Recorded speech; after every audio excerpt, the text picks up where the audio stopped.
guys, I'm here today to do a book review, and that's going to be for The Raven King by Maggie Stiefvater. I finally finished the Raven cycle and it feels so good to have it finished. Like, I've been sort of reading these books on and off. Like, I'm pretty sure I had like 10 books between book 1 and 2, then like 15 between book 2 and 3, and then about 8 between book 3 and 4. So like, I've read it really spaced out, and I think that's helped like to really go back into the story and really appreciate it a lot more. For me, just reading it as a spaced out series, but like, I really enjoyed it. I had a lot of fun reading this, and just it was great. And with this book review, as all my other Raven Boy book reviews, there is going to be spoilers in this video, so if you haven't read this book, you probably want to go away now. You might be able to watch the first one. I don't know if I go into too much detail, but like, don't watch it unless you like, you just gotta be sure, because you never know. But now I'm gonna be getting into all the spoilery parts of this book, so yeah, let's get into it. Now, I always make my Raven Boys reviews a little differently by the aspect that I just talk about the characters and about all the events that go around with that character, because it's just, as I keep saying, this book is just, this series is so character driven that you just, it's just beautiful, and it's so character driven, and I love it. Like, I just, everything. Like, even sometimes the plot confuses me, but I always come back to the characters because they just make everything for me. So, Blue, I just think she develops so beautifully. Like, she gets better and better with each book. Like, her connections to the Raven Boys keep getting better, her connections to herself and her power and her family keep getting better, and just, I love her. Like, I just love the fact that she keeps saying that she's in love with all of them, and they all have the strongest and biggest bonds that you can like imagine. It's just so beautiful and wonderful to read. It's like seeing these people that care so much about each other. I also really love that Blue got to learn a bit more about her heritage and finding her father Artemis, because he's like a tree. Her father's a tree, I think. he can climb into a tree, so Blue can't do that, but she's like half tree person, half sorcerer. Like, I was a bit confused, but like, I liked the like relationships that she developed with him at the end when they actually got to talk and she found out things. I like Blue's involvement in everything. Like, she was able to help find things, help bring solutions, and she was able to use her magic and like really connected with like a family again, and with her psychic abilities that she doesn't really have, but she is a mirror, and she was able to turn off her inner connection to people to stop them from using her power and her energy. So she definitely developed very beautifully, and I loved it. Gansey, oh my god, he's not this pristine dude anymore. He's actually a human.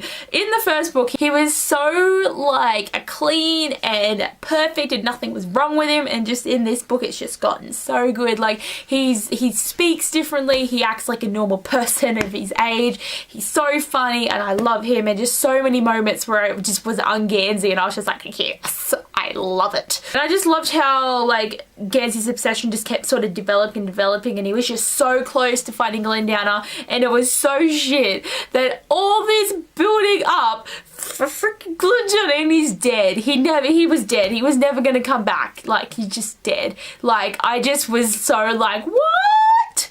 No!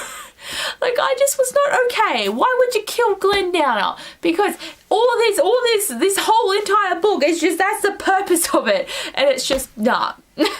But I just still, Gansey, like, I felt so bad for him. Like, literally, he just went into shock. Like, he just collapsed and was like crying, because he's just like, I've spent 6 years, seven, because when he got stung by the hornets, he's been looking for Glendowner. So 7 years of his life, he's been looking and hoping and knowing that it was going to happen, and it didn't. And it was just such a bloody shit thing for him, and I felt so bad. I love that Blue and Gansey's relationship is finally out in the open. It was a really sad scene with Adam where he's sort of figured it out, and he's like, why won't you tell me? And she's like, because the person you were before wouldn't have understood. Because Adam has had such a character development from this person who was so prideful and stubborn and never let anyone help him, to the person he is now. So like, when Gansey and Blue started like messing around with each other, that was before, when he was this other dude. So it's like, that was a really interesting scene, and like seeing the hurt in Adam. And then when Gansey finally told Adam and Rowan, it was just such a bittersweet moment, because they're in the hospital and Blue like nearly had her eye ripped out from Noah, and that was intense. But it was so interesting because with that is Gansey's just like, this is not the right moment to tell you, but I'm just going to say that me and Blue have been dating for these past couple of months, and I need to be with her right now, so I'm going to go over there and hold her hand and hug her, because I love her. And I'm just like, yes! And the thing that annoys me with the relationship though is we never really get to see anything. Like there's about 3 cutesy moments with them. Like I know like you got to think about it and have your own imagination and think between the lines, but like give me more. Give me more. And like literally the only time they kiss is when Gansey dies and I'm just like no.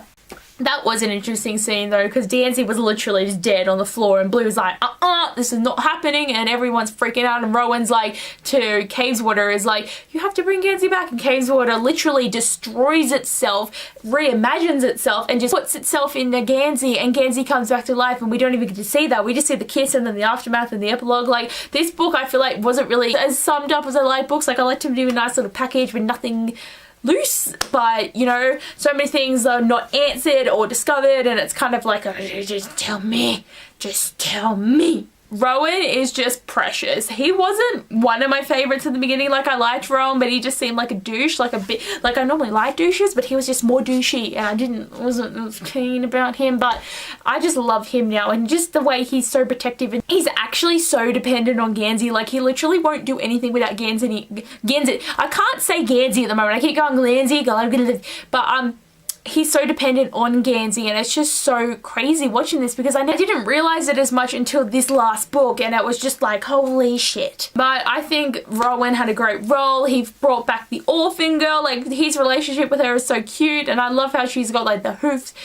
She's like a fawn, isn't she? Like the hoofs feet. But I loved her and his relationship with her, and how he was like scared to dream because that weird demon thing's just sucking the life out of Caveswater and the dreaming, and like Noah's going, everyone's going, Adam's dying, Gansey's dying, Blue's going, shit was hitting the fan in that last half. Like I'm freaking out with this demon's like unmaking Caveswater and dreaming, and it was gonna kill Rowan, and Rowan was dying, and then Adam's dying, and just oh my god.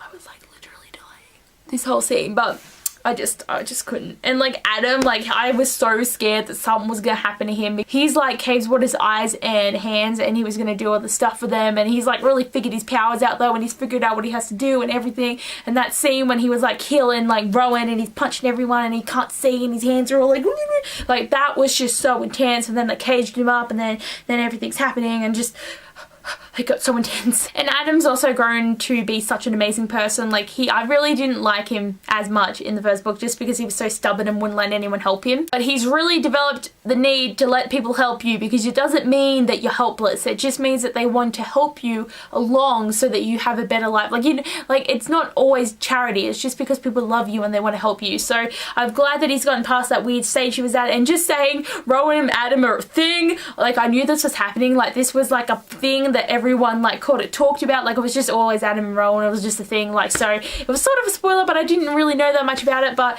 the thing I don't like about it is like probably you'd have to really read between the lines to see all this relationship building up and shit. Like people have been seeing it since book 1 where Ronan liked Adam, and I was always like, I don't really see it. But I just love that they kissed, and how Adam, like, he's just not like, he's not against it. Like he doesn't care. He's just like, yeah, I like Ronan. And that was so sweet. Like they had a few kisses and they were hugging and it was cute, and everyone's sort of figuring it out. Like that was, I loved, is there's a scene with Gansey where Ronan is being all like sort of like different to Adam, and Gansey's like, there's something going on here.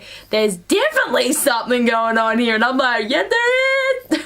I was so excited. Just, they're so adorable. Like I love Blue and Gansey, but like Adam and Ronan are just adorable as well. And like Noah was like not even in this as much, and it was only when he was being possessed or doing something creepy. Like I know that he's getting to the stage where he has to move on, but like I loved Noah from the first book where he was such an adorable little fluff ball, and the second book he was still adorable, but the third and the fourth he just got really like bad, and he's on that verge where he really had to pass on but he just didn't want to, and it's just really sad. But Noah is still my precious cinnamon roll because I love him. But it was still a good conclusion, like not as summed up as I would have liked it to be, but I still enjoyed it. Like I can't believe I finished it now. Like it looks so gorgeous on my shelf. Like this cover is seriously to die for. But anyway guys, thanks for watching this book review video, and I will see you later. Bye!